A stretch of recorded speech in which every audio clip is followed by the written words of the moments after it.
Voici l'évangile du jeudi 2 avril. Évangile de Jésus-Christ selon saint Jean.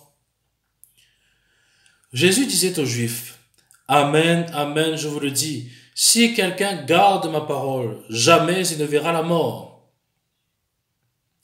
Les Juifs lui dirent, « Maintenant nous savons bien que tu as un démon. Abraham est mort et les prophètes aussi.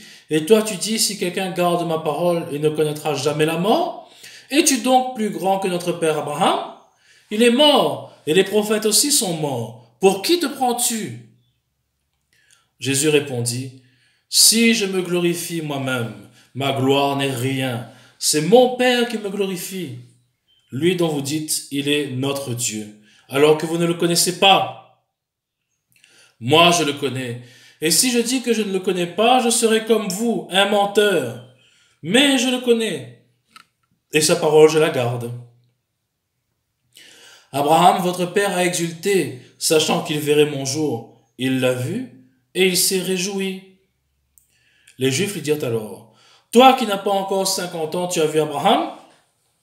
Jésus leur répondit, « Amen, amen, je vous le dis, avant qu'Abraham fût, moi, je suis. » Alors ils ramassèrent des pierres pour les lui jeter, mais Jésus, en se cachant, sortit du temple.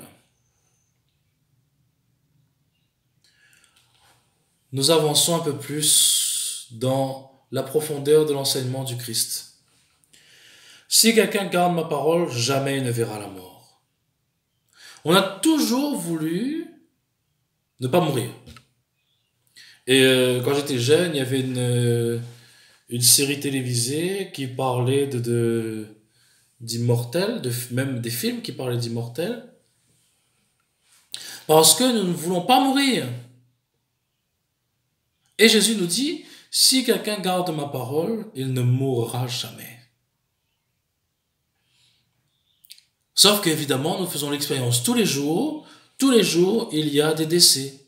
Est-ce que ça veut dire que les personnes qui sont mortes ne croient pas en Dieu? Non, du tout. C'est juste que la mort est un passage pour nous, pour vivre pleinement de la vie éternelle que nous avons reçue à notre baptême. Et là où Jésus nous dit, celui qui écoute ma parole ne mourra pas, ça veut dire que celui qui écoute, mais qui la met en pratique aussi, ne connaîtra pas la deuxième mort, c'est-à-dire la mort définitive.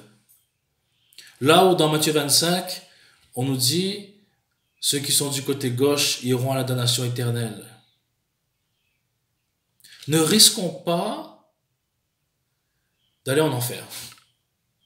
Ne risquons pas, par nos actions, par nos manières de vivre, notre manière de faire, d'être condamnés.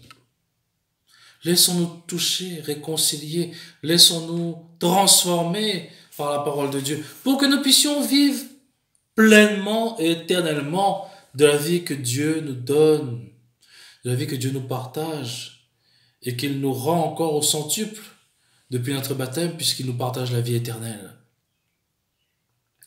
Soyons chrétiens. Quand je dis chrétiens, je ne dis pas soyons catholiques, soyons protestants, soyons orthodoxes, je dis soyons chrétiens, c'est-à-dire soyons disciples du Christ. Avant de chercher une dénomination quelconque, soyons disciples du Christ. Apprenons à écouter sa parole. Apprenons à vivre selon ce que lui veut que nous vivions, selon sa volonté. Apprenons à être disciples du Christ et comme dirait le Père Antoine Chevrier, de véritables disciples.